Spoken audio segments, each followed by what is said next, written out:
We're on, right? Okay, a little bit of a Joe Rogan intro this time with no music or anything. Who's who? Hey, welcome to Salt Week, as we call it on EBR. It's the big week, Edgewood versus Grand Saline, a long-time rivalry. We're doing things a little different tonight. We've got the guys from Bulldog Radio here, as well as the guys from the Grand Saline Sun. Special thanks to Bert Fight and his son Corbin for setting the equipment up here tonight in a remote location. So undisclosed location. Yeah, so very undisclosed. On the Grand Saline side, we have Eric McCord here. We've got Brandon Brown and the counselor Joe Elliott. On the Edgewood side, we have Paul Cates, myself, Eric James, and Scott Tyner. And, Eric, I do want to point out for the record that 2 out of 3 of those guys over there are decent. Not going to say which ones. Yeah, which Hey, two? so we are in the 75117 Thanks, zip code. So we will. Grand Saline is our guest here. So we're going to start talking about this particular Grand Saline team this year, what you guys have seen, and leading up to Friday night's game. Well, So, what you got? I'll tell you. So after last season, historically, Grand Saline, that was one of the only undefeated regular seasons. It had been a long time. So I think everybody came in with really big plans for this year. And so far, we really haven't disappointed too much. The Palmer game left a little to be desired, and I know that that's something that you guys have run into too. And I was even saying last night when I was talking with David Barber and TA, another one of y'all purple guys, when I was over at the Canton show, the Edgewood Palmer game, the second half, I think if you just kind of get rid of that, because I think that Edgewood, once it started going, they just kind of let it go. And I don't like the way that may make some people from Grand Saline feel. I brought with me the Harris rating system, which Tommy Day over in Canton laughed because he said it was the first time he'd seen a paper copy of a Harris rating system since the 1900s, I think. Harris has us divided by about 5 points. With Edgewood and Grand Saline, I think everybody here agrees that means that it doesn't matter. But Grand Saline's sitting 4-1. A lot of the issues that I think they had early on in the season have kind of resolved themselves. I think that we're healthy. We've had a couple of really good games. The Joaquin game, we won 29-7. Before that game, had only thrown the ball I think 6 times, maybe 8 times all season. They pretty much doubled their passing total against Grand Saline, and that's why the game was, in my opinion, why it was low scoring. They ran up a lot of clock with the run game, and then last week Harmony 42-6. Grand Saline's doing well. The Keys. We're sitting here looking across at y'all. Y'all have been watching it all year long. Taylor's been taking care of business. He's got a good group of receivers that have been catching the ball, but he's been running. He's been throwing. Y'all got a good chance to look at him last year. So Prox is one of the main guys hauling it in. I know that he's got some offers, to go to the next level. In the backfield, we got Preston Hass, who has been doing the majority of the running, and he's kind of a slashing, quicker guy. And then we've started using a kid named Bolin. I know that y'all probably are familiar with some Bolins over here in Edgewood. Y'all played against them yourselves back when we were kids. But he's been doing a real good job on defense at the linebacker position. And off there earlier, we were talking about big hits. He's one that'll deliver a hit, and I'll tell you, Prox has been too. But it's one of those things. As long as we're staying healthy, I think we're going to do well. We've obviously been. I have been watching Edgewood. I've been bugging you guys all season long because I love this week. And I know y'all do too. We don't have a name for it like y'all do, but we're okay with Salt Week, I guess.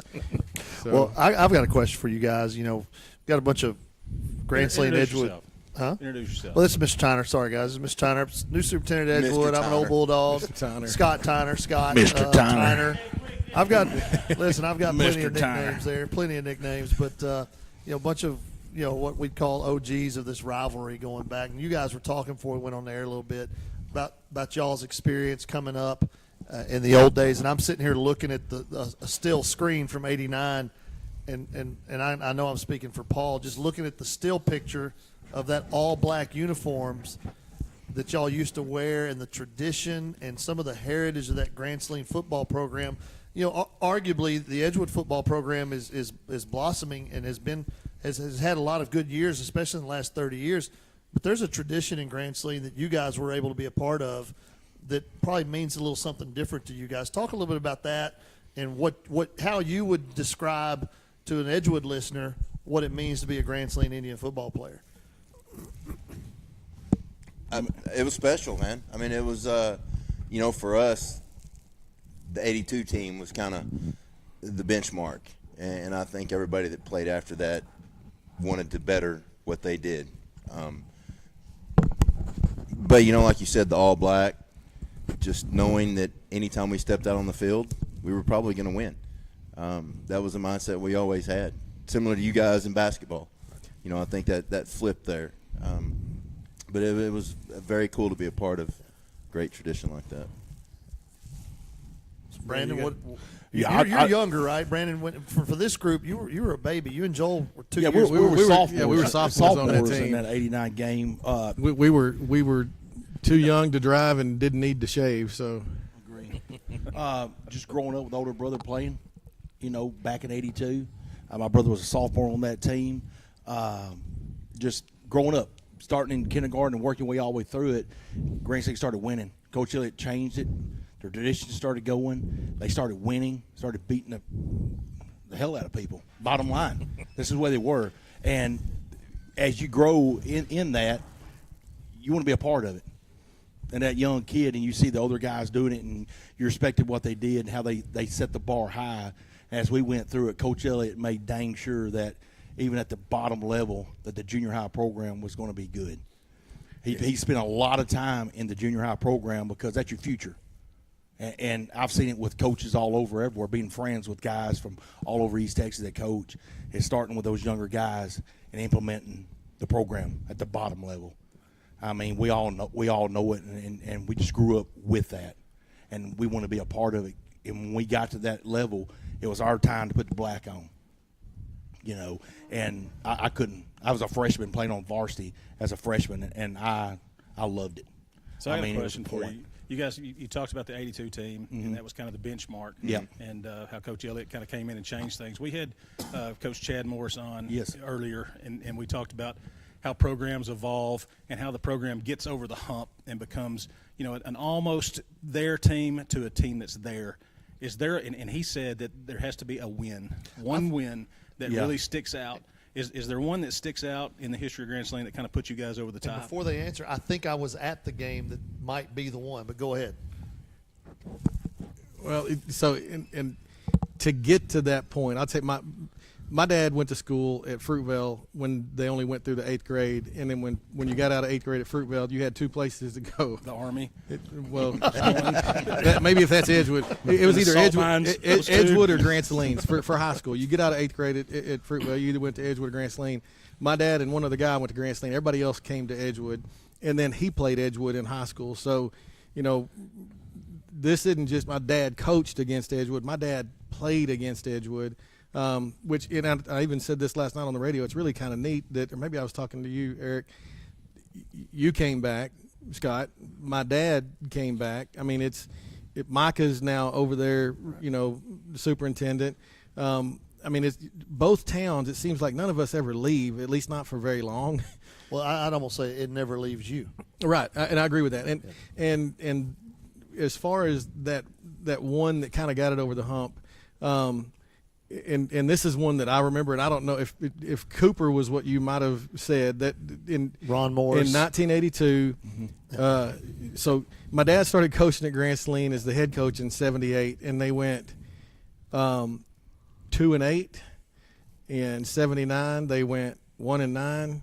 In '80 they went 0-10. In '81 they either won 4 or 6 games. I'm not sure which. And then '82. He had a group that were finally seniors that had been running the same thing that whole time, and I think they lost to Van maybe 7-0 or something like that, or whatever it was early in and then they didn't lose again. And I can still tell you, some of the, like Brandon. I mean, these are people that we're related to or we've known our whole lives. So at that point in time, we used to joke and say people came to watch Grant Saline because you were finally getting to watch him win. Well, by the time Brandon and I were seniors, and even when McCord was in high school, people didn't really start coming unless they thought you might look. You had your good fans that were always there, but you'd get people that hadn't been to a game in a while if you thought there's going to be one that you might not win. And that's why I love that 89 game, because that was probably, and Paul and I have talked about this for the last several years. You know, you've played in the NFL. I mean, we've gone and played at some other places around the country, and it's still nothing has been as fun as these games against people that we're sitting around with talking tonight, you know. But that Cooper game in '82 was the game where it really stuck out to me. See, I remember being at a Grant Saline Eustis playoff game when Eustis made a run. I guess Eustis must have won that game. That was in Canton, I believe. Yeah, I'll throw another one out there. I think the Indians were already established. This is after '82. By then, yeah. So in '82, Edwin Simmons was at Hawkins. Yeah. He came to Grand Saline. My oldest brother Brian was always telling me this, that how they shut him down. I mean, this guy goes on and plays at University of Texas. He's an elite running back. Everybody knows this guy. And they stopped him dead in his tracks. And that was another big game for those guys. Right. You know, on that level. So, question I've got, because I love studying culture, and Joel, like you touched on, the culture that your dad built there at the program to get it going, and we can speak to this. When we start talking about looking at that black uniform, I know there's feelings that probably come out for Paul and Eric and I that are a little different, right? Because we immediately start thinking of a picture that we see. How? In this new day and age, the way y'all built that, the way Coach Elliott built that, you can't do that. The physicality and the toughness. And, all of it. Well, and consistency is a big thing, too. And I don't know how much this happened other places, but for us, we ran the same offense from the time we were in 5th grade. 100%. Yeah. So, and we actually had a game at the stadium with 5th grade team versus 6th grade team. Mm-hmm. Terminology was different, but the plays were the same stuff. It was still the double slot. It was still the unbalanced, all those things. So we ran that for 7 years. I always say this much. I don't know if I could play in this day. Because the way we play. A lot of us. I mean, I'm going to hit you 15, 20 yards out of bounds, put you in chain link. Echo of the whistle. We knew that. We knew that. After the whistle. Well, and the thing is, I'm going to hit you head to head. And they're right, Casey. You know what's right. I'm going to hunt you up. We're playing the parking lot. Brandon's fixing to go get his helmet right Brandon's now. going to get a penalty on the radio show. That's just the way it is. But you talk about cultures, like, I'm great friends with all the coaching staff at Van because I've been there for 29 years. Right. And Coach Moffitt tells me all the time, it's like, we can cut your arm right now. You're going to bleed orange and black. Right. Which is true. Right. 100%. And all my kids graduated from over there. Right. But I always back those Indians. And it was such a thing, too, that, nowadays, throughout the years coming back and hearing guys, on the fence talk about, man, you should see the guys that are walking the hall that aren't playing. That was never an issue for us. You had a few guys here and there, but for the most part, everybody played. Right. And it was so instilled in our everyday life that you just knew when you got that age, like Brandon said, you were going to get to put on that black. Well, there are definitely elements of what that program was built on that when I became a coach, I kind of wanted my teams to emulate. Now, not quite to the – I always say toe the line, don't cross it. Now, like Brandon said, that yes, those teams might hit you 15 yards out of bounds, and they go punch your mom in the face and steal your little brother's candy at the concession stand. Choke you out every now and then. Maybe occasionally, maybe choke a player on the field. I mean, there needs to be some investigation. That's always a saying. I don't know. Is that really true? But no, definitely, and I know I'm talking a lot about it, but just as a person who studies those things, that program was built on that. And, we're going to talk about it probably with the Edgewood program. Over time, you see programs kind of ebb and flow and come in and out of success. And Grant Saline's no different. They've cycled through a period where they weren't as good, and now they're back to that. And I'm just curious, like with Coach Drennan, and, man, all respect Coach Drennan, he's obviously built a culture to bring something back that is creating some success. I mean, he won state championship at Mineola. Let's just tip the hat. And I agree. He with won you. at Mineola. Period. In the show. That's right, 100%. And I'll tell you, one of the things that, and it's not just from what I've seen at Grants Lean. I mean, I had a kid that played at Canton, almost lost my Grants Lean citizenship, but they let me back in. But the kids believe that they're supposed to win. We didn't know, like even when we played Groveton, I was convinced that we were supposed to win that game. In hindsight, that probably wasn't a realistic thought. Counseling. But I was convinced that we were going to win. Now, about middle of the third quarter, I was pretty convinced I was about ready to be done. But I think in any program that's good, and those kids buy into that program, they buy into the coach. And that's what I'm saying with Drennan. Drennan has those kids walk on the field every Friday night. They don't think that there's a chance they're going to lose. They're supposed to win. And my dad, I think, said it last year. The way that you get kids to that point, and I think that this is true, is you convince them that they've worked harder than anybody else. And when you walk on the field and you think and you know in your heart you've put forth as much as you can do, it's hard to convince a kid that he should have lost. Even when you look at it like us in Groveton, we probably should have lost. Well, how many gassers did we run after the game?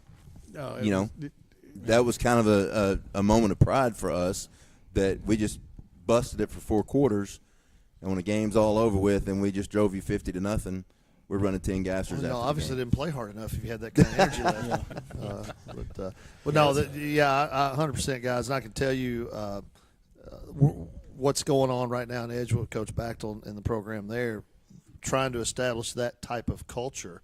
And one of the things that Eric and I've talked a lot about, and Paul, you just touched on it, Joel, convincing your kids that they can be something that they're not currently doing, that there is something beyond the normal that's extraordinary, and that our job is to create these atmospheres, the atmospherics and the opportunities and the experiences for them to go try to do it.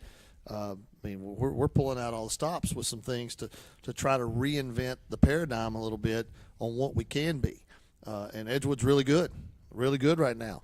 But why can't we be? The conversation we have is why can't we be Gunner? Yeah. They did it.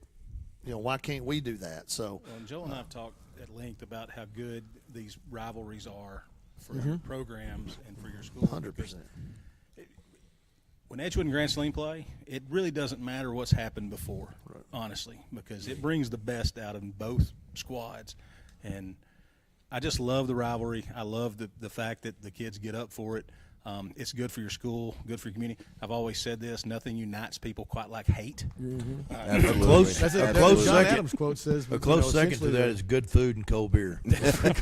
But what is supposed to be making John Adams was saying what's supposed to keep our democracy held together is the healthy rivalries that we have inside. So instead of us having a civil war, maybe we can just have really hard fought football games and have that hate. Two comments to that, Joel. Number one, as an OSU guy, the Bedlam rivalry exactly emotes all those emotions. And number two, did somebody just quote John Adams? Did that just happen? attorney. It did. Is there a lawyer here? Is there an attorney in the brown room? grad? Hey, enough with the Grants Lean Love Fest. Yeah, let's get off There we that. go. So listen, first of all, I need a little credit for.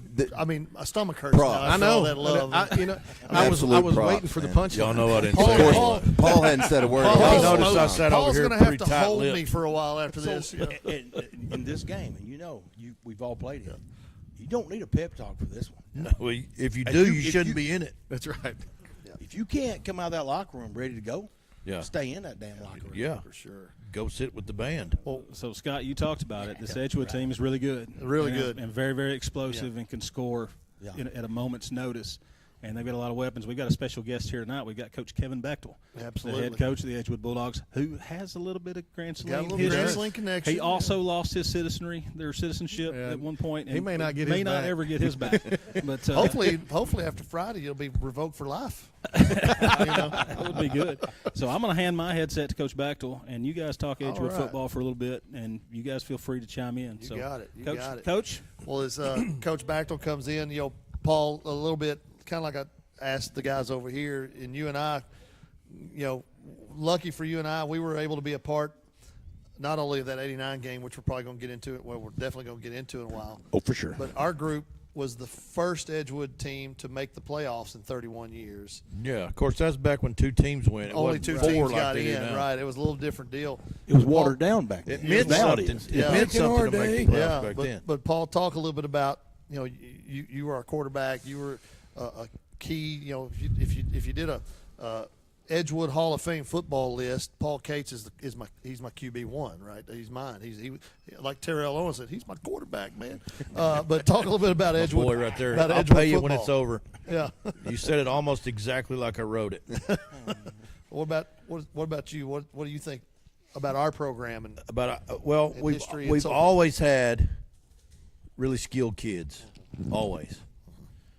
Now, there's been a few years there where it was kind of an anomaly where you may have a strong offensive line or defensive line and not much speed, but that's kind of a rarity. Matter of fact, Joel and I talked about it. What's been 3 years ago or so, we came over there, and to that point, Chad told us in our preseason radio show that what turns programs around is that big win.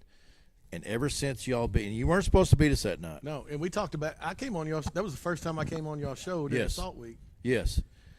When y'all beat us that night, since then your program has kind of really taken back off. And the thing is, even on that night, I told you, I said, if you let them hang around. Yep, you did.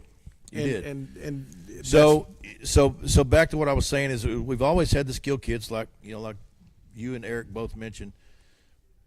Really good basketball players, which you got to have skill to play basketball. I've had kids that could run, kids that had great hands, good feet, but we never had kind of the hard nose, I'll fight you in the parking lot kind. Until our group had a little bit that way. Now we didn't have any size to go with it, we're giving up about 35 pounds a head. but like y'all talked about getting off the bus, you didn't think there was any way you were going to. We thought that, and it showed.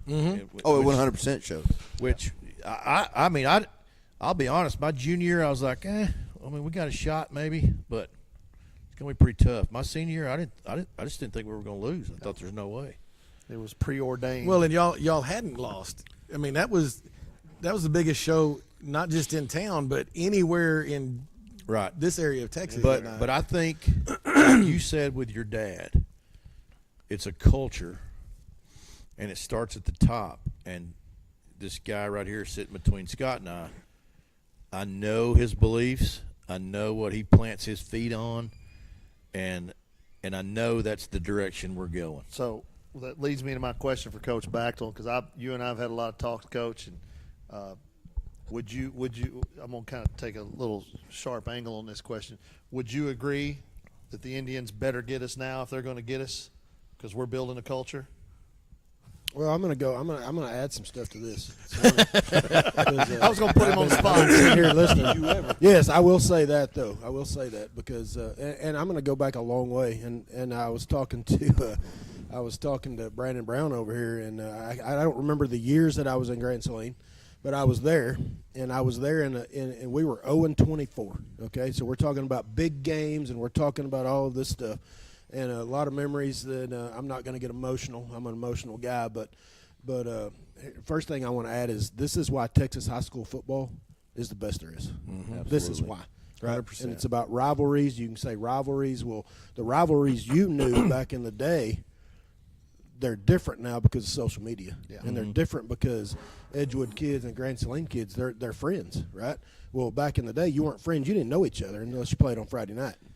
And so blame social media. I'm not going to tell you what Tyner thinks about social media. I'm going to let him tell you all about. We're talking about social media. Here's right what's cool about it is I spent a long time in Wills Point with my dad, and things happened. We're not going to go into that. And then I got a call one day from Michael Ridge when he took the Grand Saline job, and I was actually out of coaching. I had a son that was special needs, and I got out to take care of him.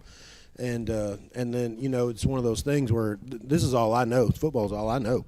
And, I mean, I've driven a fertilizer truck for several years, and I'm like, geez, I don't want to do that the rest of my life. So the football is what I know. And Michael called, and I went over there. I was the defensive coordinator over there. And this is what – I'm going to go back to big games. And we're 0-24. And what's cool is I got to meet Coach Elliott, and he was still teaching math. He probably still is to this day over there.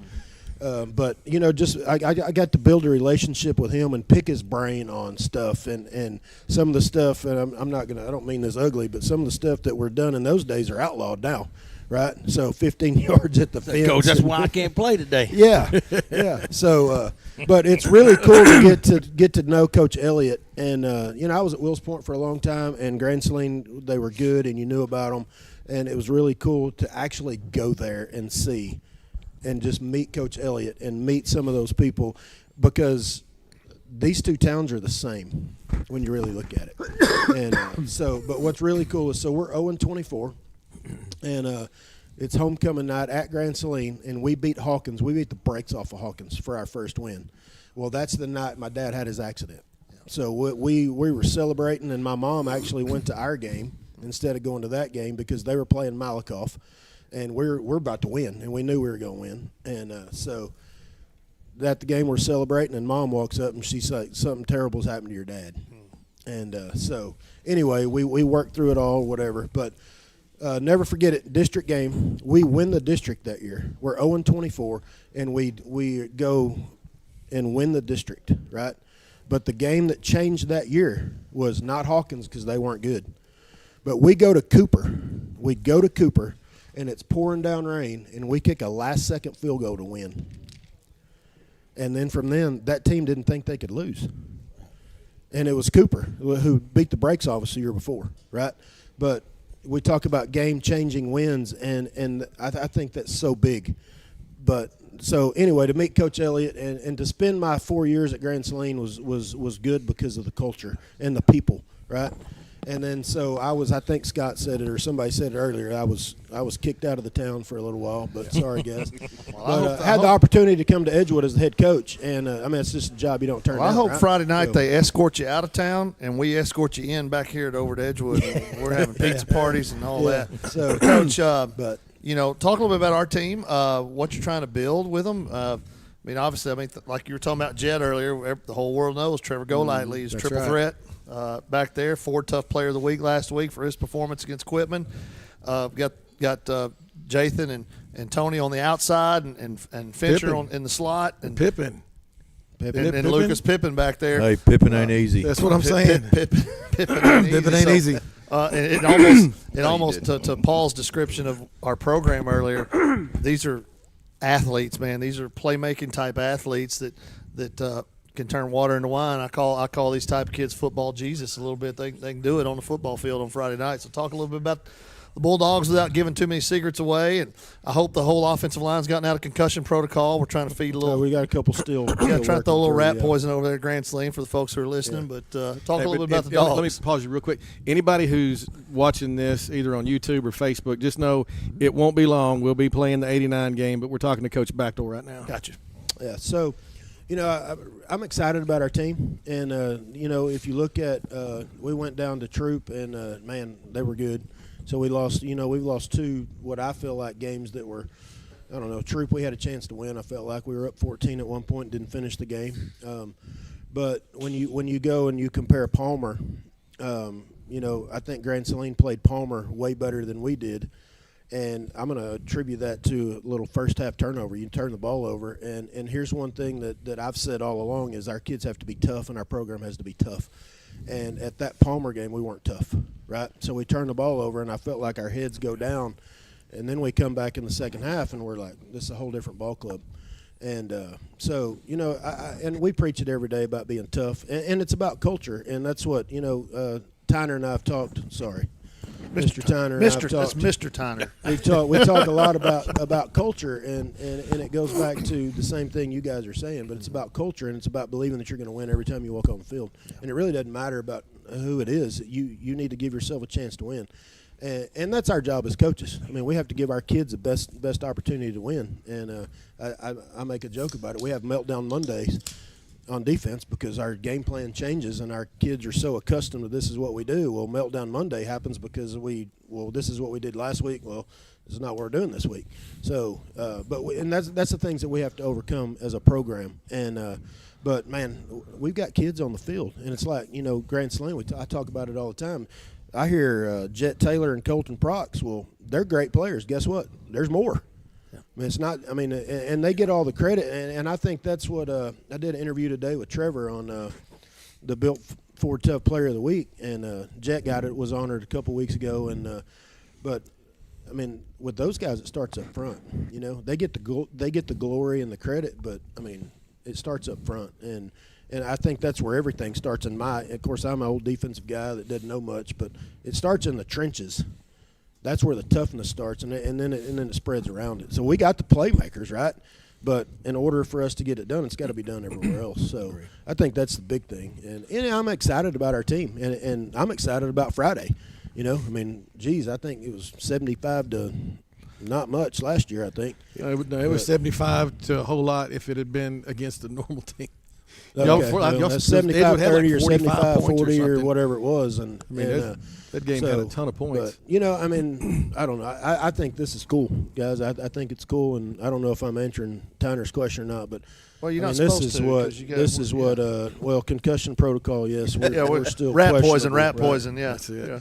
But, Well, we I just mean, don't have a this is chance. cool. I mean, y'all have no shot. I'm not ever going to say We're that. young and we're just building and we're just happy No. to be there. Yeah, Do what we can. We don't even have cleats. Nobody's We going don't to have believe cleats. that. We don't even have. We don't even. There's no shot. We all have turf. We We got have turf. basketball. We got Turf. turf. We got to Have go. We got to go cleats. 2 grand Celine. I mean, the referees are going to cheat. I mean, everything. I mean, we'll overcome it, Coach. Maybe. And I here's the thing that I'm going to say is I'm not ever going to say we don't have a chance. that's it. That's right. That's culture. It's we're not going to come out of my mouth, and I don't. I mean, it doesn't. And I want to play the best. You know, I want to be the best, and so that's just. And Grand Saline right now, I mean, they're reigning district champion. We need to be the best, and we got to beat the best, and I hope this is our game that shoots us over the top. You know, and then we'll go from there. And I'm glad you said that, Coach, because these type games are what legends are built on.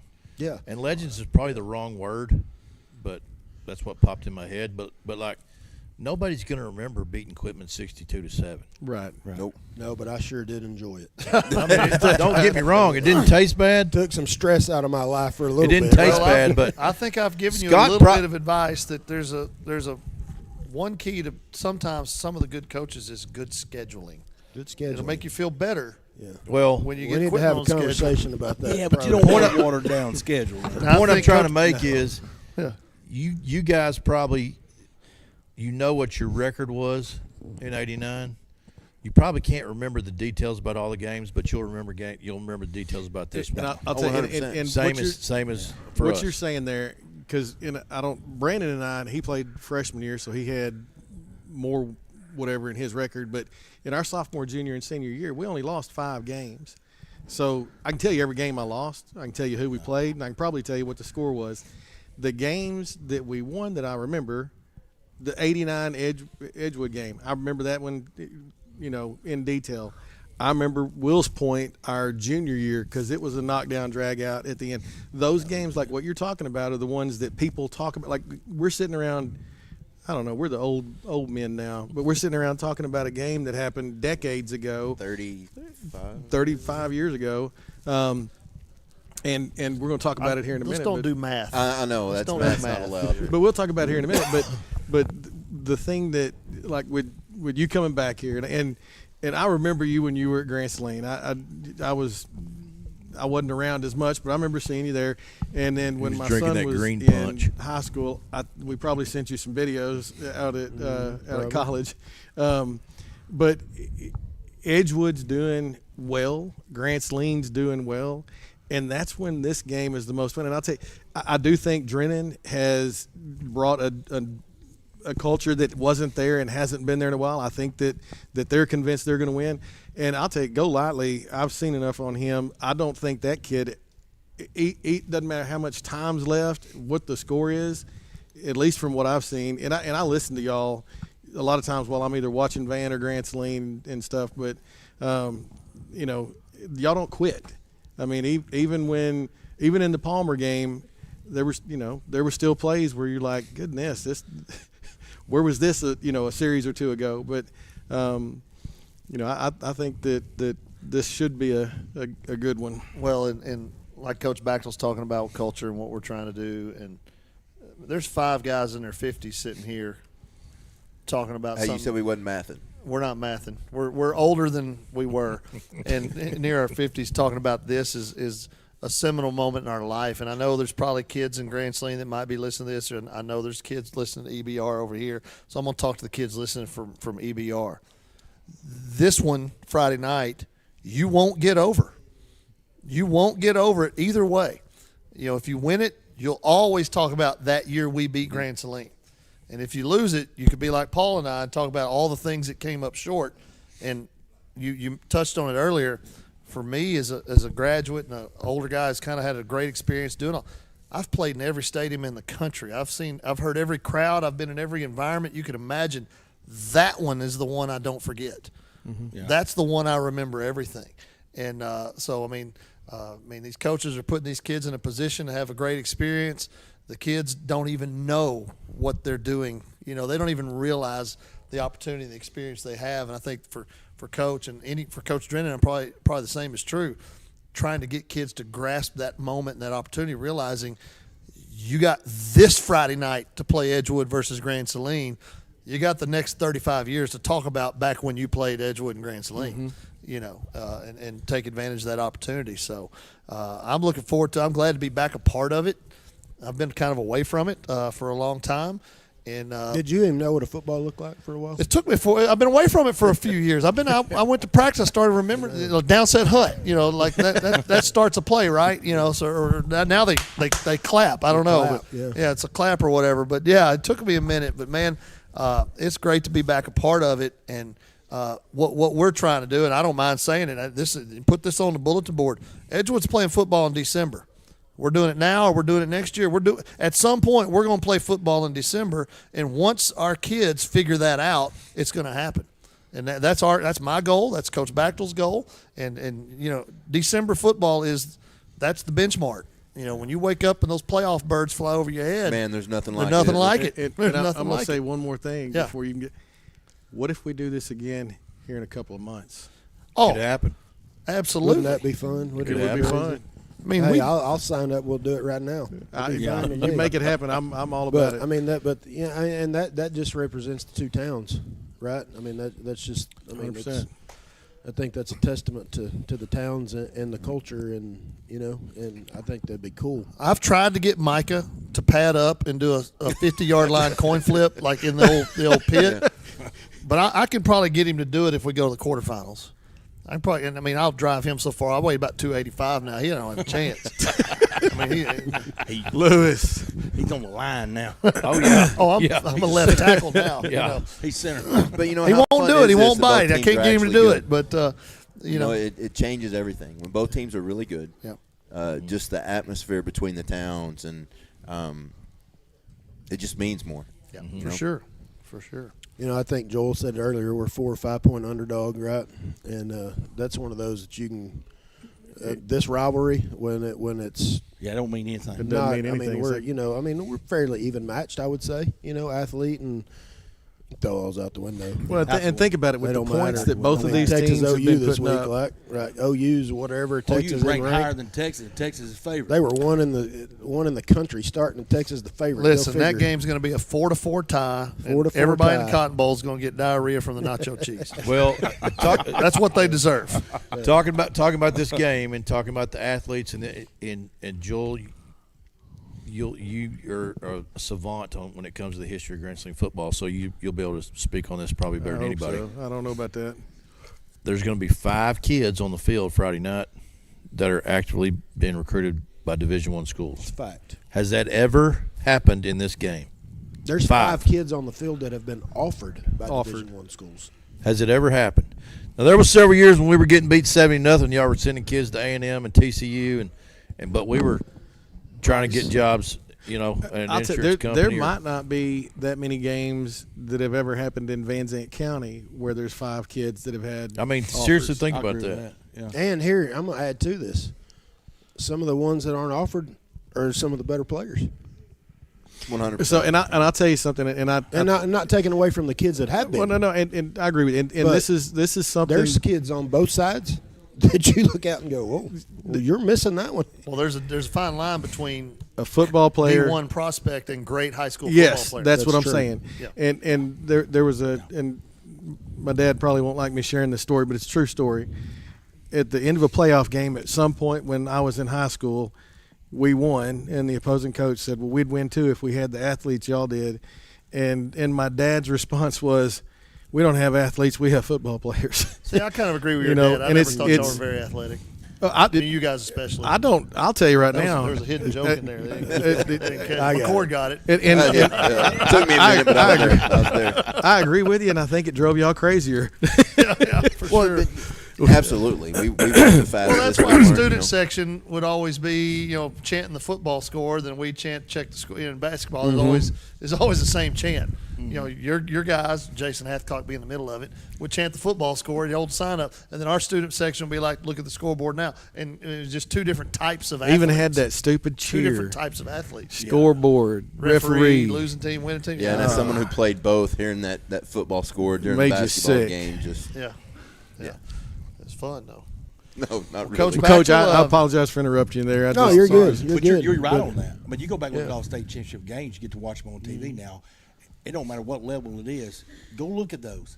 There won't be just a few D1 athletes on those teams. No.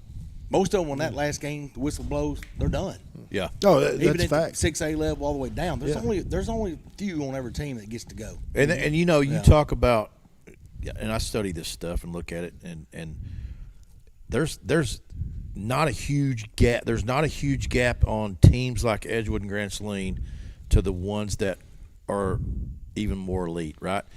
Woodville got y'all in the playoffs. Mm-hmm. They go all the way to the state championship and get beat by Gunner, right? Yep. Yeah. Wasn't the score like 21-7 Gunner? Yeah. Okay. And well, two of Gunner's touchdowns, one was a kick return and one was a defensive touchdown. and I don't know if y'all. So they're right there. Grant Saline didn't just get blown out by Woodville. That Right. was a game that No, and I watched. I that didn't game. realize that. I didn't think Woodville was as good as they were until I watched what they kept doing. In fact, I was kind of thinking that Grant Saline might have had a down night, but turns out Woodville was really, really good. Well, little quick business, guys. For the EBR listeners, the folks listening on Edgewood Bulldog Radio, the 89 game's about to be live streamed on the Grand Saline Sun YouTube channel here in just a few minutes.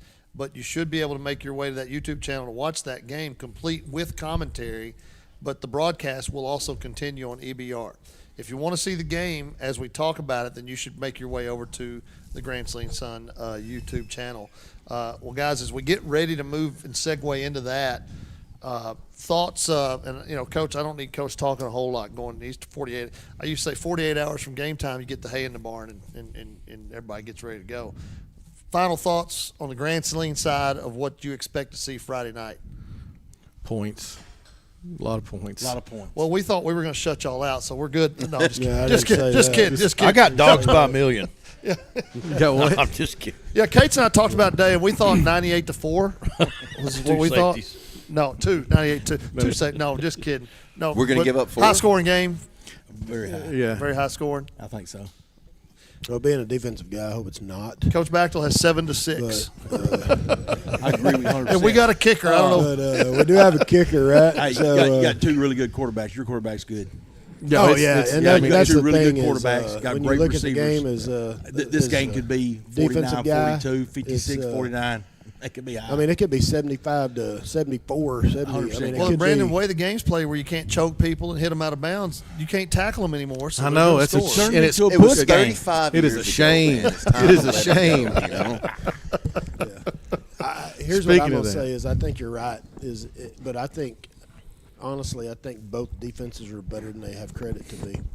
I do. And I wouldn't say that 2 weeks ago about ours. to be Well, in honest all with you. seriousness, the But- way the rules are dictated now, the way the game's played now, It's an a offensive great game. defensive night might hold an opponent to 28. Yeah. Well, Coach, I've always True. heard this from my friends that still coach and the Van guys. It's like head coach walks in, looks at the defense coordinator, and goes, "How many times can you stop him? I can score 35. Can you hold him to 28? I got you, And that's Coach. We'll fact. win by 7." We talk about that every week. Every week, We Coach. talk about that every so week. football's, back in the day, we always said Game's changed. defense wins championships. Well, it's Game's always going to be changed. that. Yeah. But at the end of the day, it's more like basketball nowadays. Who's got the ball at the end is going to win. And I mean, that's the goal, is you got to get some stops. 100%. And you got to make every possession count, Yeah. but that's every week. I mean, it's Every week. You see it, Coach, week in, you week know, out. It's just, I mean, I don't even know why we line up punt formation anymore. Because I mean, those possessions matter. But Yeah. you know, I mean, the we game's punted? changed, and Do we punt? I think we we have a might couple have punted times. a couple times, I didn't but think we not punted. I many, wasn't probably. sure. They don't need a punter. They say that's a really bad 4-letter word, is punt. Punt. It is. And trust me, Jason Sill hates that word worse than it anything is in a the bad world. word. So, but Back I'm in the a- day, Edgewood, they had a punter back in the day. You know what's funny is one I didn't time. Back in punt. '89. I only punted in that Yeah. game. That's the only game I punted in. Ever punted? That was the only game I ever punted in high school. That one in the playoff You game. punted it out of the damn stadium.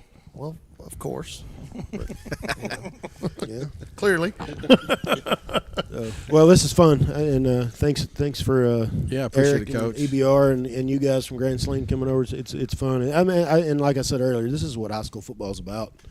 I mean, it's cool, and for you guys to get together and you know, you hated each other forever, but for you guys to get together and you know, you're good guys, and at the end of the day, you learned a lot from high school football.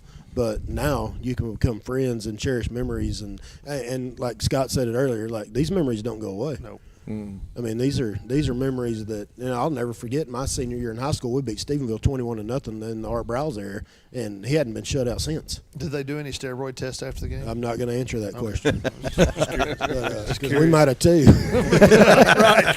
Well, Coach, I mean, obviously, you and I working together. I mean, this is the kind of leader I want in our program. I'm very fortunate to come to a place that had that in place for me when I got here.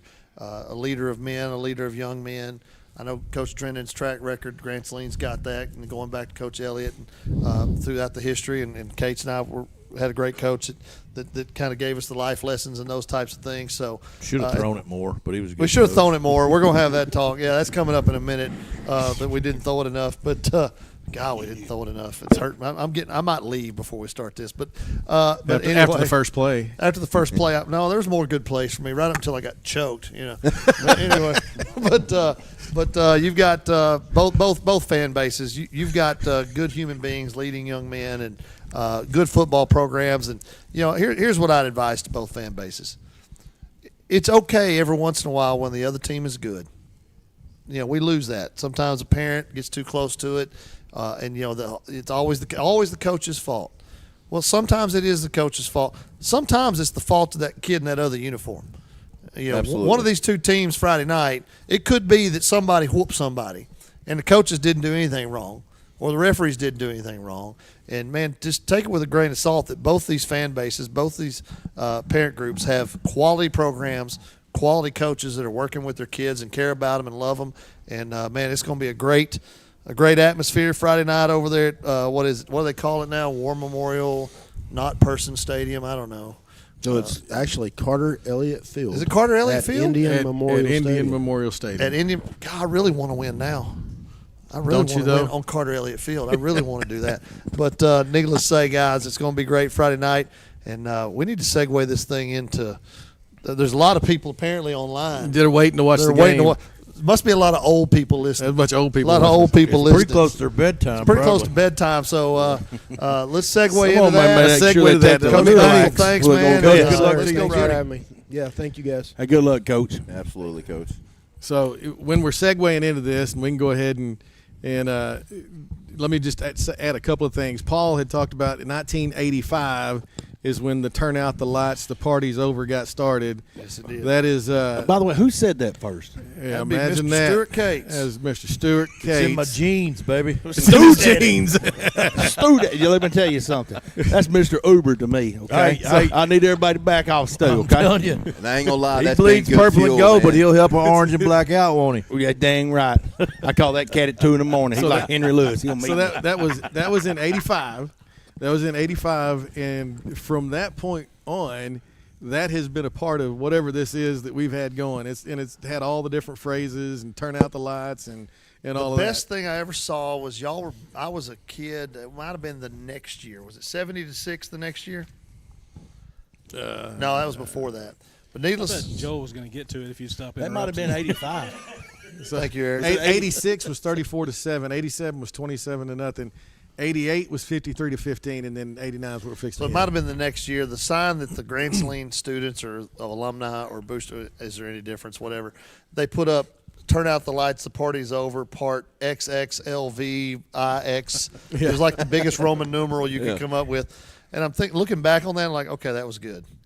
I didn't like it then, but I'm like, okay, that was Well, good. it's still going. That's what's crazy. Yeah. I showed up last year on Friday morning before the game, and there was a Bulldog flag hanging on my office. It's weird. So I don't know how that happened. Weird how it's that really happened. weird how that just happened. So We've there's- got purple and gold ones now. Some reason I remember this pep rally. Somebody sent some pink underwear over to Paul Alley. from He was our running back. You know who I think did that? It's one of you guys. I think Joel's dad did that. Now I would put it past him. It because wouldn't be we- unheard of. Motivation. We didn't want to. We didn't. So want what to about the motivate purple him paint in the anymore. end zone? How did that come about? That goes also back to Joel's dad. Well, I tell you, he Well, it didn't was paint the press effective. box, and it was painted one year over there in Grand Saline. Because the same stuff that used to happen at Edgewood, GS burning diesel in the field. No, that was salt. I mean, never mind. It must have been diesel. Okay, the diesel. Salt, diesel. I don't remember. Salt got too expensive. Well, going back to '89, we were laughing and joking about it before. That day, that week, that game, the build-up, the Tyler paper had a big story. I know last year on this show I listened to you guys, and Paul talked about the atmosphere just on the bus pulling up for us, Old Person Stadium. I had to go over there and actually spoke to a class at Grand Saline last week, and I kind of came up that road where Person Stadium used to be, and I looked to my left, and like, yeah, I hit that house in pregame with a kid. Yep. I mean, I still can see, I can still visualize those things. And for the folks that are listening, just to paint a picture of the difference, there's going to be a great crowd Friday night. There's no question. The two towns turn out for their kids. We've had great home crowds for our home games. That night, if you weren't in the stadium at 5 o'clock, 2.5 hours before kickoff, you weren't seeing the game. It was crazy.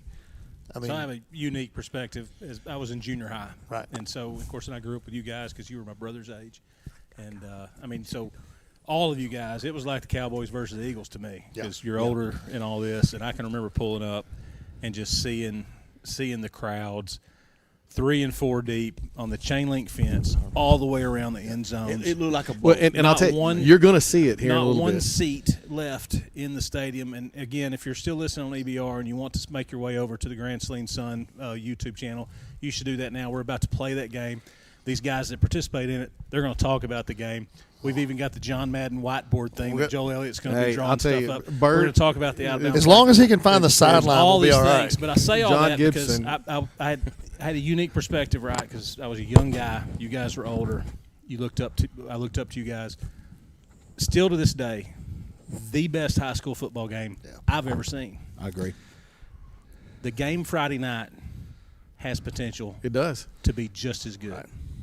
And I hope those kids understand what's in front of them, both sides, and how unique that is because you eventually get old and you have to go to work. I have said for years, I don't know if there's another Van Zandt County game that had more on the line than that one. I know y'all played Van a lot in the opener, and that was did. always big. And I But know that's Will's not a Point district. can't That Van. has nothing I to get do all with that. But that game right there, both teams are kind of hovering in the top 10. Yeah. The rivalry. And, talk about the rivalry real quick, Paul. We played these guys so many times, and then, like Eric and I were kind of like, we played baseball together. Like, we did have some almost friendships with some of those guys. Oh, absolutely. Not that week. Not that week. That's one of my No, best not buds that right week. there. Well, know. to touch on that, Scott, is we and Joel and I talked about this last year. I played soccer against them when they were the Grand Saline Jackrabbits. The Aces and the Hurricanes and the Jackrabbits, absolutely. But that was the only really, that and Little League Baseball was the only really connection you had to them. And then when you started hitting junior high, you played them in football, and then you played them in basketball, and you really didn't have any interaction other than that because there was no social media, there was no cell phones, there was no, internet. You see each other at the revival. That was it. That was it. Well, Eric and I laughed that Summer League. Well, Henry Lewis and Summer League Yes. basketball Yes. started, so you kind of mixed with people from the other schools. And Eric and I laughed that we were friendly. And it was odd. It was odd because You know, we were thinking friendly. back at it at the time, it's We- like, these guys they're all right. Yeah, man. and then we'd put on the purple and gold and the black and orange. It's like, totally oh, different we ain't story. So friends. I played against John Hope. He was running back, and we had a rivalry, and we didn't know each other because we didn't play baseball and stuff against. We didn't like each other at all, and then we ended up in class together at TJC.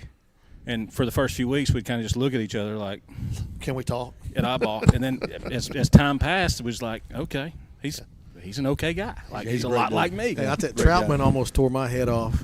I'm literally almost died. Hey, so without And- further and ado, wanted to be friends. So I Joel, hear you. you're kind of the historian here on this thing, and you've done all the research. So lead us up to this game in '89. Okay, and, so- and what we're about to witness here. Again, if you haven't made your way over to the Grand Saline Sun YouTube channel, you should do so at this time. Better get over there fast because there's a big Edgewood play right off the Yeah, bat. you don't want to miss. You don't want that. to miss the first You don't play wanna if you're miss from that Edgewood. one. You can turn Grand it off. Saline, y'all after better that. go grab something to drink. Let me real know when quick that and one's come back. So in this season, both teams were undefeated. I don't know where we ended up, but I think we were at like 4 and y'all were at maybe 8 or 9 Yeah, probably close, in the yeah. state. And I lifted weights over here in Edgewood. There was a bunch of us that would come over here and lift at the gym over there by the railroad track. So, it was kind of where we all knew each other, and we kind of grinned and everything at the start of the game. But there was so much tension, and like we're the old people now. The old people then were chomping at the bit. So this is the very beginning, and it doesn't disappoint coming right out of the chute. And I'll tell you, you said something earlier, and I don't know if I'm supposed to say this on the air, and I don't think you care. When you were at, was it Eustis? I was at Eustis with Chad Morris, and we played your dad in '97. And my dad, if you are hearing this, I know Mom was trying to get it on. They ran this on you twice. Yeah, I got him twice on this. And Got it I twice. just learned that tonight. Yeah. So just know if Tyner is anywhere in the stadium, this is probably going to be the first play if you're coaching again. I didn't So think of here that. it goes. Yeah. We are just finishing the opening kickoff. Right there where the pointer is, that is Mr. McCord down here at the end of the couch. Edgewood in the white. Edgewood's Grand in the Saline white, black. Grand Saline's in the black. So this is the first play. Now I'm going to apologize. This is old VHS transferred to YouTube. And so the pants cover the knees, all that good stuff. Yeah.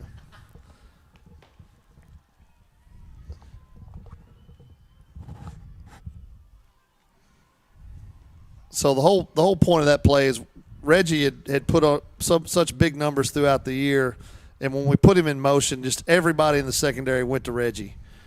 good Lord. And Paul had me on a post route How about that double cut block? and right a little there? double cut back. By the way, you can't cut block anymore. So just so we Yeah. see what just happened. Go back and let's play that again, Joel. Let's look at that again, if you don't mind. If anybody's just tuning in, you've missed the first touchdown. You've missed it. There's the opening kickoff. Yep. But like I said, Reggie Randall was our speed guy, our home run threat. Put him in motion. Reggie in motion. He gets everybody's eyes. Paul rolls left. The flow comes across. And it was cake. Now here's my question. You didn't usually cut across, right? I usually ran a dig and curled up on that particular so play. instead you turned loose, and that was the first time y'all had run it that way, right? Yes, absolutely. Came up with it that morning. Decided to do it that morning. So now we get the ball for the first time, and I'm not sure that we Bad had kick. been behind in a while. Must have been cold weather. At this Must be point, cold I weather. thought it was going to be a blowout. Well, 50-0. Dad's conservative. We run the ball up the middle on the first play, but That's a joke, by the way. But- That's a joke, by the way. what happens on the second play? Double ISO out of that power eye. This really a physical safety for the dogs there. for the folks who are listening, I was that not, cat? I was not back there thinking my job was to tackle.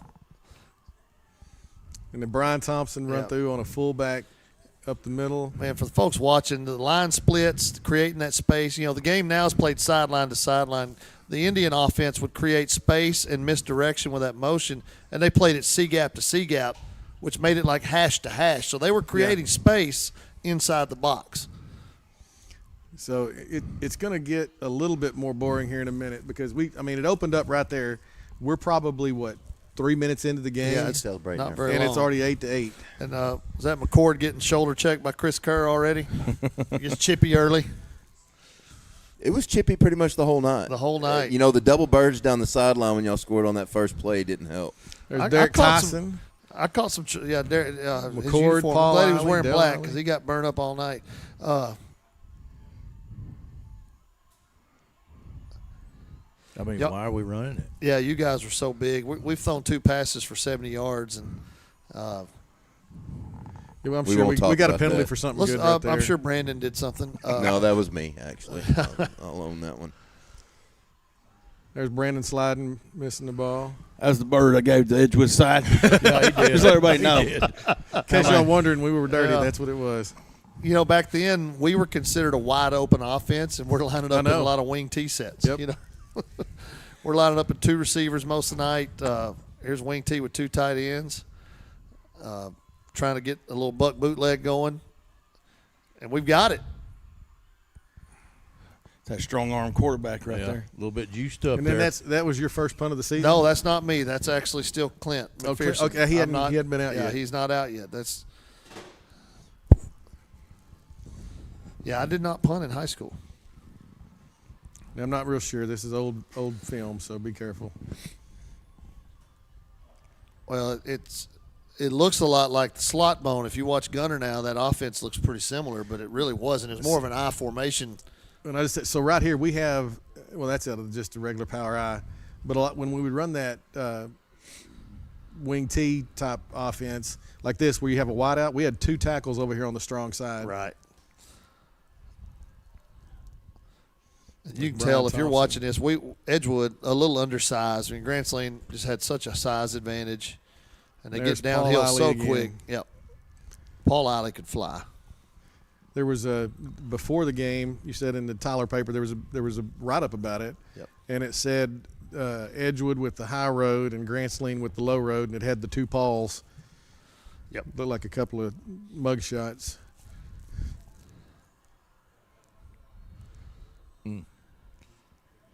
That would have We helped. got a little silent in here. Yeah, you start watching it and you don't know what to say. I can tell you our game plan that night with all that motion and all that action was we were playing man-to-man. And when you went in motion, we bumped. So the whole deal, part of that offense probably, Joel, for you and your dad, predicated on some play-action pass. Well, it just wasn't going to work that night because we're manned up. I mean, Right. our eyes weren't in the backfield.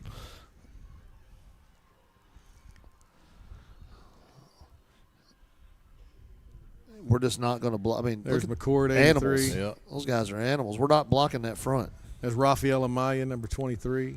Brandon back there.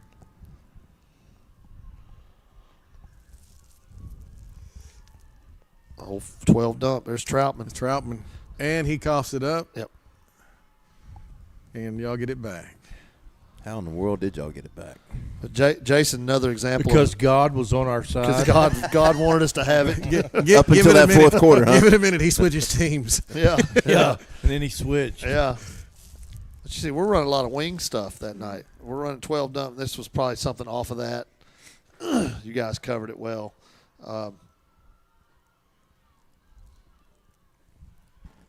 Is that We ran a little veer stuff. I don't know that we ever ran the veer per se, but No, we it would was run called. veer. It was called. It You're was gonna called, give the yeah. dive, or you're gonna. There was no reading. what number was McPherson? 42. Yeah, so he's still in. Or Yep. was still in. Still is. And here we are trying to get the reverse loose. Nice tackle. Goodness. McCord's getting mad at himself. Oh, yeah. We got a commercial break. Commercial. Ooh, take a break. We're going to have a commercial here. Well, like you said, Joel, first two big haymaker shots to start the game, and two 2-point conversions, and then it settles in. And then everybody kind of calms down a little bit. 389X. And there's Paul to Paul. Hey, it went off his Don't hands. worry. I give Went off him, his hands. I give a couple back Run it to you in a back. minute. I was Mine wasn't probably off open. anybody's hands, but I was Scott probably Tyner. open. Then we're back to the power eye running up the middle.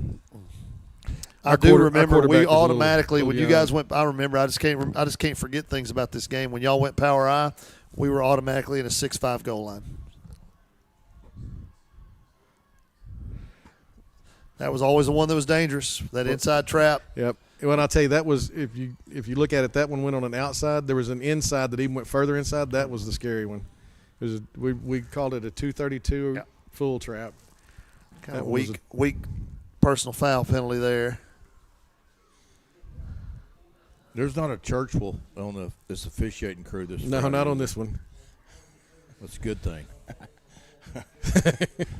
You know, the crowd standing. Brown, you're over there grinning because you know exactly what I'm talking about. I didn't hear you. What'd you say? I said there ain't a Churchill over here in this officiating crew, is there? Hey, rest in peace, Mr. Churchwell. Amen. I'm pretty sure we got Fourth a penalty down. there, That was a fourth down. and we got a penalty.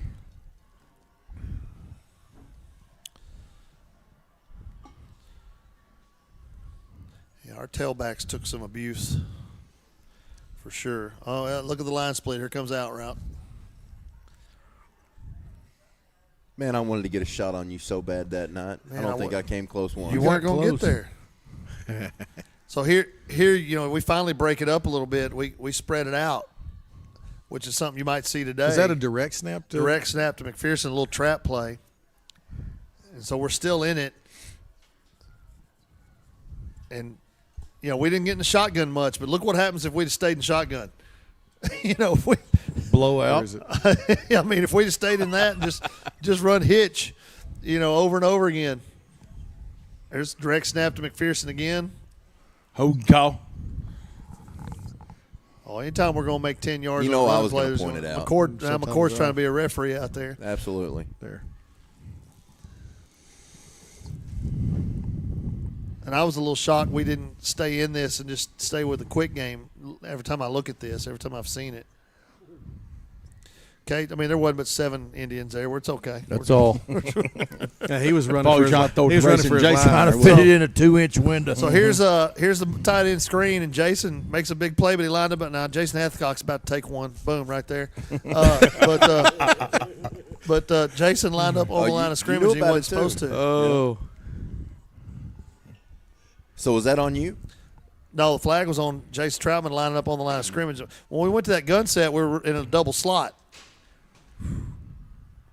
Well, he was toast again, but we'll just take the flag.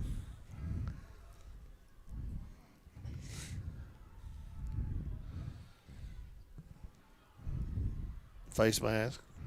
That's Dale, correct? Dale Alley. Yeah. Dale Alley, yep. He was Dale. younger. He was y'all's age, right? Yeah. That little off-tackle veer stuff would have been good for us, I think, against that front y'all were in. This is second quarter. Yep.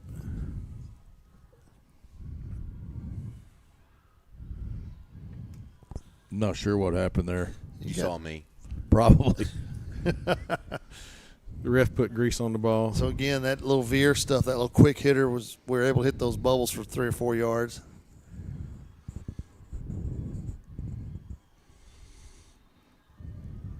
Fourth down. Well, yeah, this was a bomb. That would have been good if they were 1 foot wide, mother.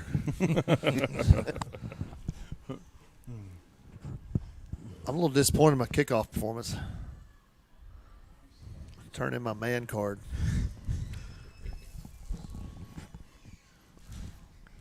Well, we got 11 to 8 lead at this point.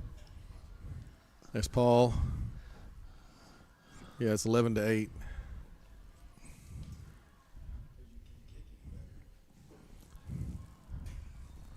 Somebody just said I need to kick it better. It was cold. It was November. It was cold, and I know the wind. It was into the wind. Had to be into the wind. That's Dale Alley right there. Yep. We might have got blown off the line of scrimmage, but at least we didn't tackle very good.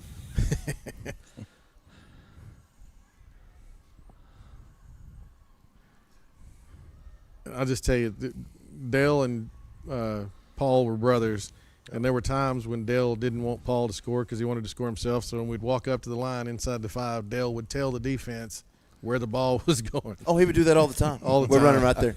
We're running We're right going there. And I don't know that he did it. And that I don't. night, I don't but- know that he ever didn't tell the truth either. True. Well, big answer late in the half, 14-11 Indians, big drive. That's something you don't see anymore is a wedge kickoff return. That's illegal now. That's one of the things that's changed. And all those high school kids look just fine right there on the screen. Yeah, everybody got up. Everybody got up like nothing happened. Our squash might still be a little bruised. I think think I fanned on a block. I was not a big fan of blocking.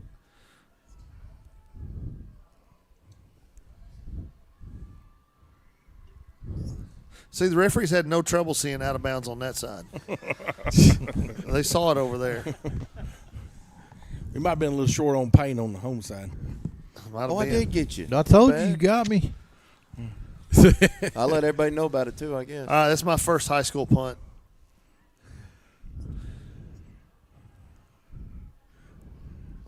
Oh, Oh, wow. Paul. You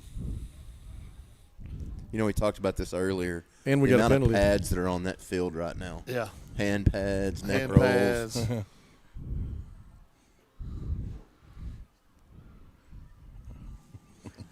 You know, we weren't necessarily a shutdown defense. We kind of settled in a little bit. And that's what I was saying at the beginning of this. It starts Yeah. getting kind of boring because everybody kind of starts getting their place. We get a big 3 and out there. Mm-hmm. Eric, you said the amount of pads. Kids nowadays dress for the flash, Yep. for the drip. You know, we dress for combat. You're right. No, you're right. There goes Reggie. Got loose. Big return. You know, you mentioned earlier the knee pads up over the, Oh, yeah. the thighs. That's crazy to me. Yeah, this moment coming up is one I've literally never gotten over. This was a God, very y'all were some makeable cutting field goal. fools, man. And Yeah, they used to hit below the knee.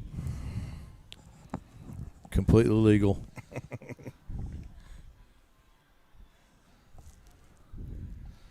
ooh, we could have went hitch. Paul could have thrown for 378 yards on the hitch. A little Statue of Liberty. Statue of Liberty. right I thought there. Boise State was the first to do it. Yeah. Old Cujo getting That's what I around was the saying. end. Cujo. Was tough now. Cujo was. He could run the hurdles, You couldn't too. hurt him. Boy, this one hurt me, guys. I came up out of it, missed it out to the right. I'm pretty sure McCord said something real ugly to me on the way out. It's a nice kick. Yeah, something like that. That one hurt me. I spent the whole halftime banging my head against the wall thinking that was going to cost us. Then we tried an onside kick, so I just shoot it out of bounds because I'm stupid. Man, look how bright the lines are. I mean, they did a great job getting their field ready. For a Absolutely. big game, you know, maintenance department really I on don't know top why of their y'all game. grabbing about the sideline. They had a perfect view. Maintenance department on top of their game there. Well, there's one, Joel. I was There's looking for you. There's one. I was trying to find you. Yeah, you got it right to me. It was a good shot. Well, Golly. I believe I was behind everybody there, wasn't I believe you were. We had some. That wasn't my cover. I was freed up All right, there. so hang on. We got to go to the next one. Next one, that was half of it. Yeah. We got. We're gonna Well, it doesn't skip. look like anything you see today. No. You know, you wouldn't see that today. Let me make sure. Hey, that field has All lines right, on that's it. That's crazy. Van. We need to go to the other one. Yeah, Van paints their lines. I need you to go to the other YouTube video. No, that's y'all's field, but y'all got them painted for that game. That was early in the That was season. early in the the year. grass hadn't grown yet. Ah, Later in the year, That's back when you they can spray diesel on the fields. yeah, the budget lines. budget run ran out of out. money. You couldn't Can you paint. get me back to that other one? So for the folks who are watching, this is going to be important later. This is game 1 against the Van Vandals, Hey. and Grand Saline had no trouble painting their lines. In game 9, in the biggest game in county history, we can't get the lines painted. I guess the maintenance department went on strike. Something happened. A little bit of crying Can on you our get me part. the other YouTube video But- that was part 2? You know, Hey, we ran out of money. Mr. ran Gilbert, out of money. Need to get Mr. to the Gilbert other was tight. YouTube. Yeah, need well, to I go know back to that. the That's true. YouTube page. He just would not allow us to have That is true. the maintenance. Okay. Maintenance Yeah, we'll money do was this. short. So we'll go here. Maintenance department said we ain't painting We'll those go lines. here. All right, here we go. Part 2. All right. So we're in the second half. Hit that dump again. Oh, Jason, catch it and go to the house. Troutman. Hey, racing Jason, right there. That is. Racing Jason. Yes, it is. Troutman got them damn almost stone hands. I mean, can Here we we go. catch a ball? Yeah.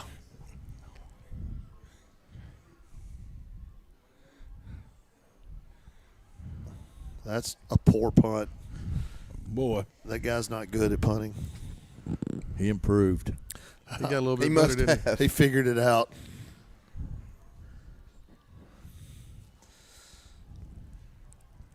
can't believe those line splits. Hey, 3 foot, baby. I'm telling you. We practice that weekly. I'm telling you. Now you're tightening up because you're I going want to throw you to it. notice this. Yeah, there's another one, Joel. Wide open. I had to get him out of my system. Yeah. I mean, I know. Hang on. I'm gonna Rewind, let's From the rewind time of that. the Record snap, pointing something I'm out. throwing Rewind it. that. McCord Yeah. right here, coming across. Ain't Wide nobody open. there. Ain't nobody there. Dude. You might have would have walked that one in. I might have. I agree. You know what's funny is after I got a black and orange leather jacket after this. It was Well, from you had more receptions than we did. Hey, I'm right here, McCord. I'm right here. We kept trying to force that sweep to Reggie, and Reggie didn't. All right, hang that was on my to last it. one, though, Yep. which had to make everybody nervous when we were losing and we had to throw it. Not at all, man. Always had the faith. Yeah, I mean, just talking about what the game meant and all that. I mean, I've been, like I said earlier, I've been lucky. I had a great opportunity to have a college career and a short little pro career, but this is the best game I ever had as a player. You know, and Cates and I, there's not a time, and Cates and I were in the middle of a brawl, literal brawl for the junior college conference championship. Nothing tops this, you know. Yeah, my little bit of college career was up in New England, and I can certainly assure you none of that was anything like this. Yeah. And, you know, this is the stuff, and I'll show you. Look back behind over there on the fence. Just look at all the people. The people, yeah. I mean, that's the goal line at a high school stadium, and there's too deep. Too deep, and yeah, you're right. It was just unbelievable at that time, 2A, which is now 3A. But Right. The environment was unbelievable. We keep trying to get that sweep out. Oh, Here we make go. a miss, Tyner. Don't Here's your choke play, him. Scott. Man, every time I make a play, Bert See, walks there's in. a real good look at where that line was. Wait a minute. Let's go see that line. Let's Back go, it back no, let's up. go see the line and let's see the assault Back it- on the back it up sideline. for a Let's see second. the assault. Let's go see the assault. And by the way, Jason, I forgive you, man. We're drunk. It's all good. I know you're listening, but it's all good. Good physical Slow it player. down right here. Let me I just had see a lot where of old big respect. 6'3" But, man, comes listen, in here. Man, that's choking. I did not see that. I couldn't see He nothing. was looking for a career to WWE. I think my I mom. thought he was straightening out your shoulder I think my pads, mom was so actually. mad about it. She sent a letter to Coach Elliott. It got I lost. believe that's a true story. And there goes the ball. Yeah, tough break there. Really, I mean, I'll tell you, and that right there, it's Cochran, isn't that right? Yeah. So Cochran recovers that and calls the one at the end. yeah, and Reggie, bless his heart, just trying to get to the pylon. I mean, we make a big play, and that's going to blow the game open in our favor. And But I mean, we wouldn't have been half the team we were without him. no, for sure. No. Yeah. Oh, in this game. Yeah. I don't know how many yards he had, but he got quite a bit that Yeah. night. Yeah. Well, he's going to put a spin move on Thompson later on and take one in the house on just a curl route or an out route one. I There's can't that remember which trap one up it the was. middle. Yep. That was one of our best plays that we had. Yeah. Oh, Get yeah. motion going Hey, one I want direction. the record to show that I just caught Paul Alley from There behind. wasn't too many of those that happened right there. I caught Paul Alley from behind. I was sneaky fast. That was 100 pounds ago. Exactly You're 100 being pounds. very Exactly 100 pounds ago. Yeah. I know. That was easy math, McCord. Yeah, that was easy. That's that first grade math. I knew that my senior year at Oklahoma State we might be in trouble when we had our junior pro day and they put all the 40 times on the board and I had the 10th fastest 40 time. I'm like, we're in trouble. We've got trouble.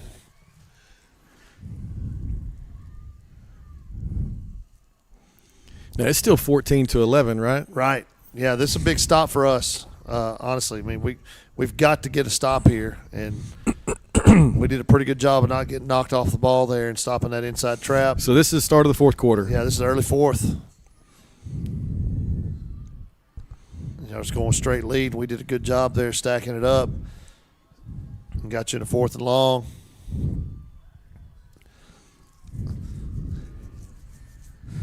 kind of a weird deal there. We were in safe look and ready for it, and Paul, it was too far to go, and Paul crossed the line. He probably should have just run it. He probably would have picked it up. Probably would have Yeah. picked it up because our best play offensively on the run game was the power I ISO.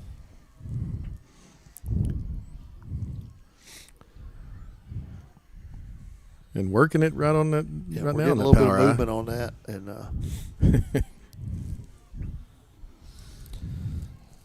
by the way, Brown was about 40 pounds ago. Looking at that picture right there, Maybe 50. 50.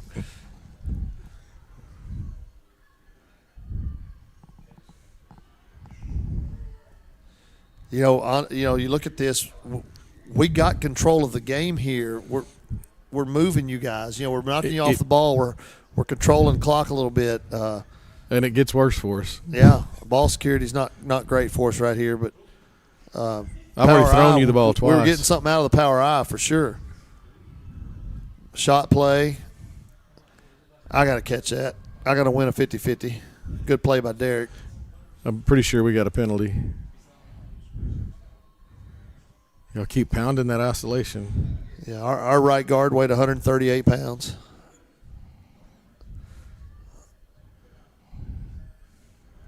Mr. Randall again. Old school neck Yep. rolls, socks They pushed did down. absolutely nothing. Yeah, socks pushed down. And here comes this. No. They called a block in the back on me probably.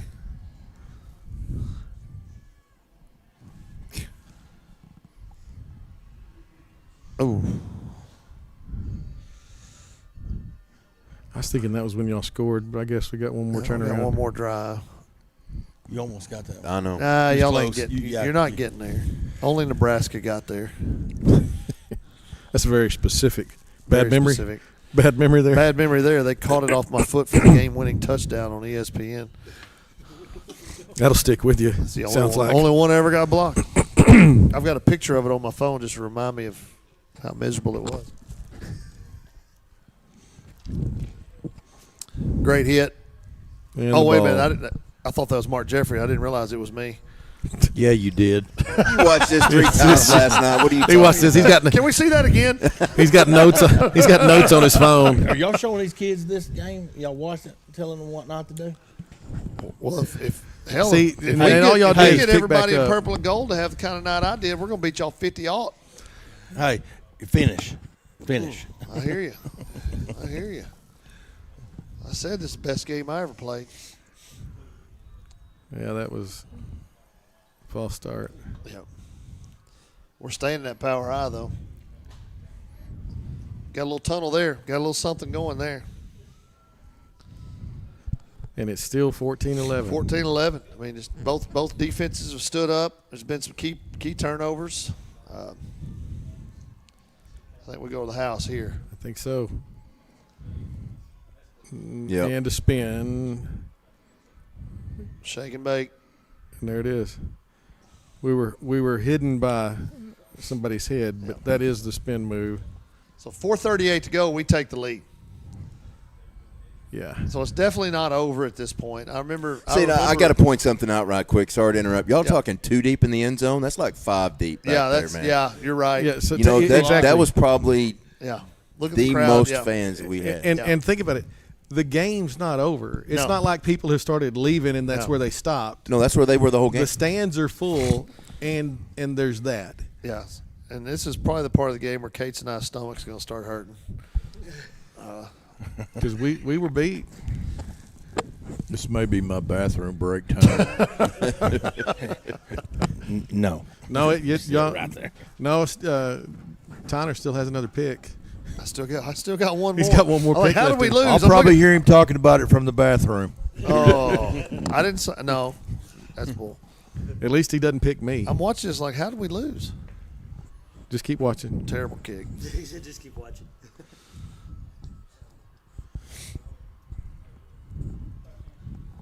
Guys covered well though, man. Did a good job. And I tell you, we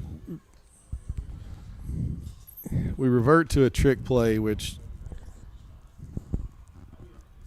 the next time we get it, decided not to. He slipped right there. Me. 3rd and long, we're all over it. I mean, it's Uncle Mo's wearing purple and gold. You can see it. You can't really hear the volume probably if you're watching, but I mean, we're feeling it at this point. Oof. What was that phantom flag for? Yeah, they got us for something. That's what I'm saying. Well, hang on, we give it back to you. Y'all aren't done. I think this is where you get your next pick. Yeah, reverse pass. Yep. I heard somebody say, there it is. Well, there it is. There it was. And that's when it looked like it was over. And here in a minute, Yeah. Get your telestrator out. so But take a knee knowing you guys Take have a knee. timeouts.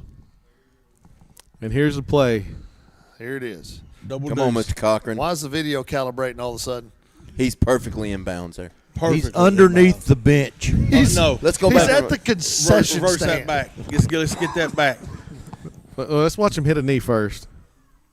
That's when I thought We call we're timeout. done. Or you guys call timeout. We're talking about we got to have a first down. Here's the play we've all been talking about. Ball's on the ground. By the way, his knee was down. Go back and look. Reverse that back and let's just get a look. Go back and look. Let me look at it. Just go back and look if you can freeze it. His knee is down when he fumbles. Yeah. Now this is gonna be like the old Steelers with Franco. Well, you I know, mean- I spent my whole life thinking. It was I'll a tell you- catch.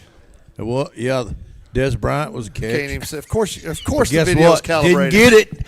Of That course was a the video fumble. is calibrating. Here we go. It was a fumble. He's in the air, knees not down. Wait, how do you know? Because I can see through it. It's out.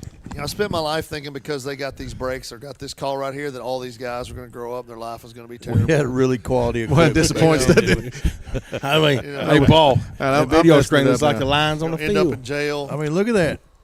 The players are having to get out of his way. Now, here's what's amazing. Right there, I hadn't thrown a completion to anybody but Tyner all night. Thank Look you. at those stands going Thank crazy. you. Penalty. And then we got an offensive pass interference. Because you Little- cheated. Because And you here's cheated. where you almost got me again. That's when I slipped and fell. Well, somebody tipped her that would have made Yep. it to you. That's when I fell. Derek Tyson. And we're still in good shape here. We're still fine. You guys have to have a touchdown. And I thought this was going to haunt me forever right here. Oh, he's close. I know. Here I'm it is. telling everybody, sweep. You see Kate's and I back there too high. Sweep, sweep, sweep, and we overrun it. Every one of us overruns it. Look at that goofball jumping up and down. And here it is. Everybody in the whole stadium knew where it was going.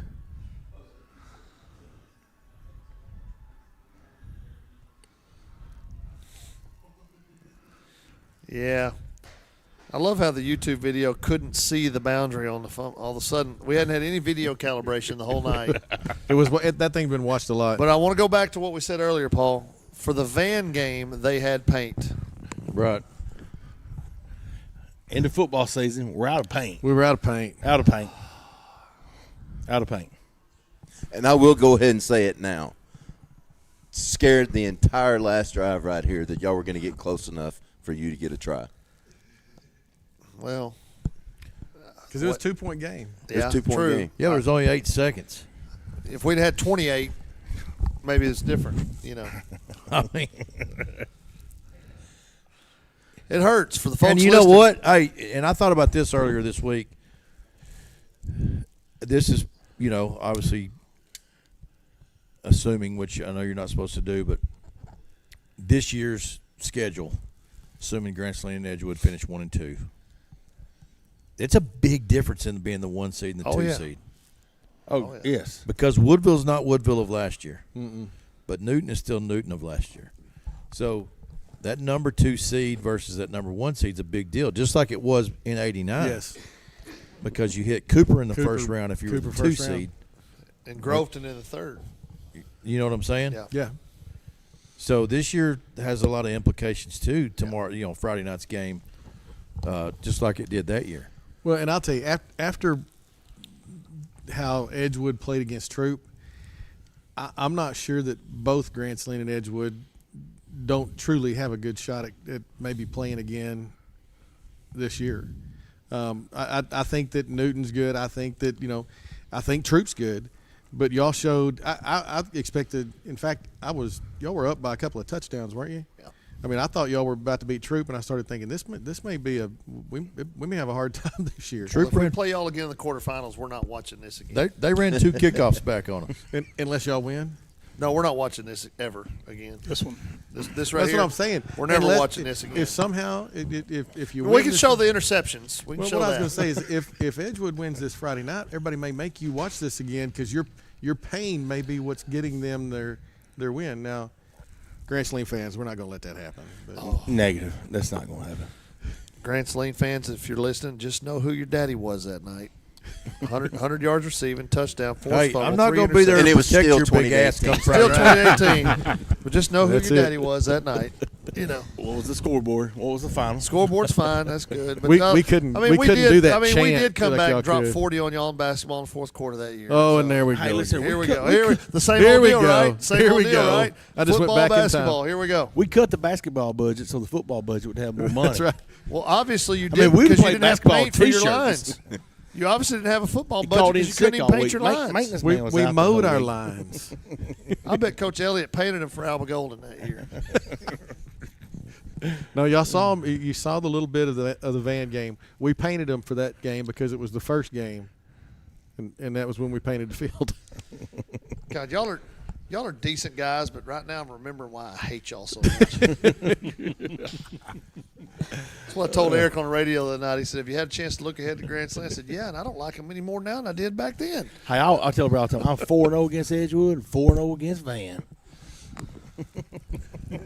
Yeah, I mean, that's as good as you can be, right? That's incredible. Well, I'm going back to where we said we weren't doing math, but that stands out to me. We can count. You got enough fingers to get there. It stands out to you because Brandon's 8-0 against Edgewood and Vanner that he could count to 8. Probably a little bit of both. A little bit of both. Well, that was fun, guys. I mean, there's, we went through it pretty quick, but man, that was. It seems like a long. I mean, it looks like old football. Oh, it looks old, but honestly, for the folks who saw that weren't there, that didn't do justice to the vibe in the stadium. Yeah. The feel, the emotions between the kids and the players. I mean, I feel like a teenager just watching that. 30, like Eric said earlier, 35 years after the fact, and man, I'd go back and play it again. I'd do it again in a heartbeat, and we'd throw the hitch more. I don't know if I could throw it again like that. Well, I dang sure can't run a 5 and out. I mean, there's no question about that. I don't know that I can throw any more than I did to you, Scott. We do it again. I've already given you 2. Well, I can't backpedal, so you're probably okay. I'll be better off this time around. But man, what a great game! Well, Bert, I think you have some housekeeping issues you need to take care of with some sponsors. Is that correct? Yes, sir. All right, here I'm gonna give you mine. Alrighty. Oh, well, guys, I hope y'all have enjoyed this broadcast. I know y'all have enjoyed it better than our normal ones because I wasn't on the mic, so, I mean, you're welcome. Tonight I'd like to thank Eric James and Eric with Edgewood Bulldog Radio, Paul, Kate, Scott, Tyner, and Coach Bachtel. From the Edgewood side of things, Eric McCord, Brandon Brown, and, of course, my broadcast cohort, Joe Elliott, over here for being here tonight. And I want to thank Jason Hathcock. He was supposed to be on the phone with us tonight, and input issues on our soundboard, that wasn't able to happen, but we want to thank him for being available, and he was probably watching and grumbling why we didn't call him. So so thank you, Jason, for being there and being And I want to available. thank him for choking the life out of me on that video right there. There you go, an extra shout out.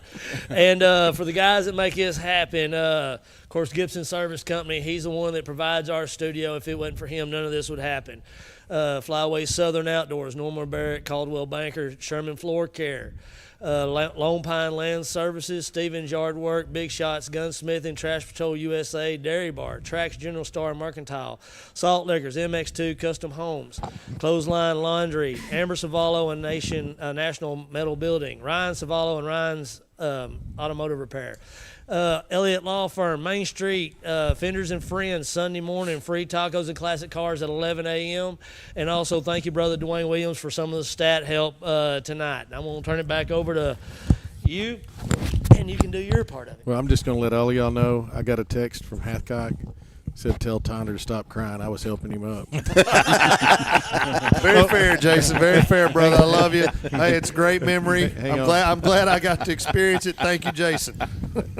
Well, fellas, we've all stayed Hang on. involved in our local schools, right? And we've stayed, like you said, it never leaves you, and it's about creating experiences. You and I, Paul or Scott, have had multiple conversations about this, and Paul too.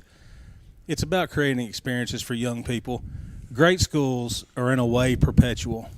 If you can create great experiences for kids, they will stick around and they'll want to recreate those same great experiences for the next generation of kids. I agree. And I think Grant Saline and I think Edgewood have both done a phenomenal job of that through the years.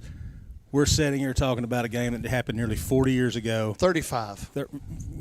36. 36. Closer to 40. But we're sitting here talking about this thing. We've got a big one coming up Friday night. It's another great experience for not only the kids playing, but for the band, for the cheerleaders, for the students that show up, for the parents of those kids. And I just think it's a wonderful thing. It's what makes small-town football so great in Texas. It's what makes small communities so great. And I can't think of a better place to send your kid than Edgewood. Grant Saline would be a distant fourth. Fourth, yeah, for sure. Yeah, fourth, yeah, for sure. Hey, let me just say, Coach Bechtel, I thought hit the nail on the head earlier when he said the two towns and schools they're the same. You got the same type kids. You know, Tyner and Eric, we all grew up not liking those guys over there, right. And then it was at a slow pitch softball tournament of all things where Brandon Brown walks up to me after a game and says, "Do you play with that team all the time?" And I'm thinking, this is a setup, and they're fixing to jump me and beat me senseless. Wanted me to start playing with him, and after I started doing that, he and I became great friends. A bunch of those guys over there became great friends of mine, and to this day I could call one of them, and I know they'd be there for me. And it's about, like y'all said, creating memories, creating things that you can talk about for a lifetime. They're no different than us. They just wanted to win just like we did. It's going to be the same Friday night. Unlike the Cowboys and the Packers, there's going to be a winner. Yeah. And there's going to be a loser. Yeah. So don't be mad when it's Edgewood. That's all I want to say. So did you guys already go around the room and do predictions? I was in the back. No, we haven't. Okay. We haven't. I think I we should probably do here. that. We should probably do it. Yeah, what you got? I wonder how this is going to go. So, all right, Jason, I'm letting everybody know I got you on speakerphone here, so be careful with your words. Just let Scott know that I was not choking him. I was trying to help him up. Hey, I'm with you, Jason. Hey, it's all good now. Now, it bothered me for like 10, maybe 12 years, but He had some therapy. I've moved on. He'll He send went you that to therapy counseling. bill. I mean, am I over it? No. Well, just watching the video just brought some stuff back up that I'm gonna have to see a therapist Have about. to go back to therapy. But no, man, it's all good, Jason. Man, what a great game! What a good player. We had a fun rivalry. We gave it to each other. Like we said, we didn't know each other. We didn't talk to each other on text or snap. And I mean, even in basketball, you'd give it to me from the bleachers, and I'd try to dunk it in pregame. So it's all good. Like Eric just said, it's about those experiences, about that opportunity to live it and have it and feel it. And prediction-wise, man, give me the Dogs 42-29. Coach Bechtel's going to have them lined up, ready to go. Dogs are fixing to pull it off Friday night, 42-29. So somebody write that down. What'd you say? 42-29. 42-29. All right, Grant Saline guy. One of you pick. 56-42, Grant Saline. 56-42. Okay. Eric, you got the Dogs, right? Yeah, no. Eric McCord, right? Eric I was McCord. going to say Eric 20 to McCord, 18. yeah. Hathcock's son's playing. What do you predict, Jason? I'll say 48-46. Yeah. Grant Saline, of course. Yeah. That's me. I'm thinking 48-42, somewhere in that long line. Both teams in the 40s for sure. Indians for sure. What I you think got? Taylor for a long one. Dogs don't stop him.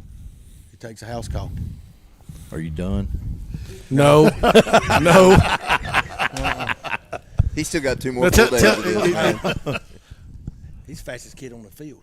Oh, there's no question about that. I'll give you North that. and south. I'll give Well, you you that. just all watched the day video long. where the fastest kid on the field didn't win.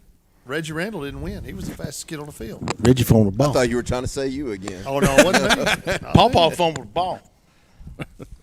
If the coach was smart, he'd have just took a knee and punted it away. We're not talking about the past. We're talking We're moving on. Yeah, can we We're not moving get on. past that? It's been 35 years. 36 years. 36 Well, years. apparently not, because y'all been crying about the Lions all night long. So Yeah. I just, as a former person that painted the field, I was just noticing that the professionalism was poor. It was a little. That's all I was Y'all's pointing tax like- base is it higher. may have been a little bit tall. too. And the You got field was probably Morton tall salt for a reason. mine there. How's our Yeah, how's our tax base higher? Wow, it's getting deep. Fans, Y'all let's forgot who our argue tax superintendent. base Y'all on Friday forgot who our night. superintendent That's was it. back then. That dude was tight. We've got Money. the Lumberyard Cafe. Okay. You Versus, got Wilcox. He's in Will's Point. Oh God, my bad. Whoa. Okay, right, I wanna hear it, Paul. I'm going to say it's going to be Go ahead. Do it. 48-40. There you go. Indians, right? No. So the thing is, everybody's expecting a lot of points. Yeah. So it's you Well, know, I think hey, so when you're 76 talking it is, when you're huh? talking 5 D1 kids, Yeah. Yeah, a lot of scoring. The rules are going to help the offense. The two teams are built to score. You know, we're going to end up essentially watching each other try to break each other's serve. it's going to be 80 degrees and that's what sunny we'll on be doing. turf. You know, I mean, all the conditions are conducive With painted lines. with actual Yes. lines. With the We ought to gr- have no chance, no problem winning with lines. I mean, it ought to be fine. You know, 52. Do y'all want me to come over this week? All and right, give here y'all we got pep talk? Eric's We fixing got to throw Eric. his out there. we got Eric. Eric was a part of some Edgewood teams that won the rivalry. 52-48, Golightly takes the Bulldogs down in the last 2 minutes and throws a touchdown pass in the corner of the end zone to Jathan Johnson to put it away. Nice. You remember that 52, Crabtree 48? touchdown? He goes, "I dreamed it in my head." That's Eric right now. He's got it. He's got a vision. yeah, he does. I like it. Anybody got anything else? I think Well- we're good. We'll come over there Friday night, give you guys a hug, a dap it up, and then we're going to try to do everything we can do to break your heart. Guys, for Brandon Brown from Grand Saline, from Joel Elliott, or for Joel Elliott, for Eric McCord, for Scott Tyner, for Paul Cates. Special thanks to Bert Fight, Grand Saline's son, his son Corbin Fight, and his new fiancee, Katie Hicks, who helped set all this equipment up. And, of course, Coach Kevin Bachtel. And special thanks to Kyle W. for letting us have this here. I'm Eric James. Guys, thanks for coming. What a great show. We'll see you Friday night. Do it. Go Indians.